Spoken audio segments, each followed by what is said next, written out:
Now, when we go to point 3, this is self-explanatory. The NDC would want to pursue a long-standing policy of establishing international standard stadia in all regions. So you see how creative NDC is, and you see how miraculous JDM is. The point 2, you can link it with point 1. Absolutely. The point 2 is more or less like a preamble to point 2, having spoke about coming up with an emergency refurbishment of our facilities. Now he's moving to international standard. It's just like if you are a domestic communicator.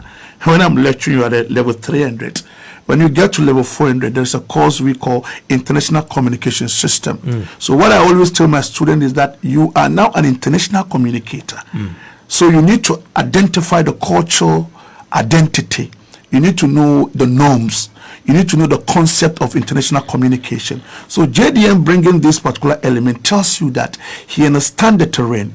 He consulted people who are insiders, who understand how to develop our facility, and gave it that international standard. And that one, I don't think that is difficult. Because, JDM is a man with excellent communication network, not only domestically, but internationally. There are people that he has already spoken to when it comes to coming to put up international standard sports facility for us. He knows what he's talking about. When a blind man said he's going to throw a stone at you, is left exactly. Fixed on so on this ground, I can tell you to all intents and purposes that even now, most of the people that will be given the responsibility to represent Ghana in other countries like ambassadors, they have a responsibility. I like that. And that is what we're going to do. They have a responsibility. If you are in UK, if you are in America, you are in Australia, and what have you, you need to also support JDM, but second, to get information. Sometimes it's not about money. It's not about money. It's about the design. Sometimes it's about getting the right people to come and work for us.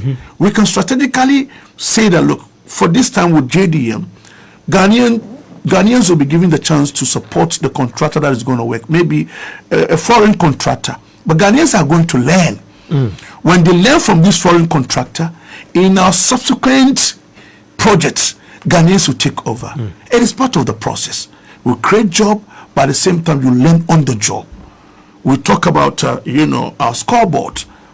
Mufta, why are we saying that in Ghana today, we have the KNUST. Now we have technical universities. Why aren't we going to sit down? Look at what is happening when we are watching matches from Europe. There are so many things that these guys can do. So they are professors, they are lecturers. They must also try to be very creative and very innovative. Be able to see that, look, now in Ghana, when it comes to scoreboard, we will do it. We will create our own scoreboard. That is why today, all the traffic light that we have, in the past, we have to import. But today, we do it here in Ghana. Some of Tao putting up these facilities of international standard, JDM understand what it's doing, and we hope we'll get there at the right time. It all depends on people voting for JDM, voting for members of parliament, making sure that NDC is back to power.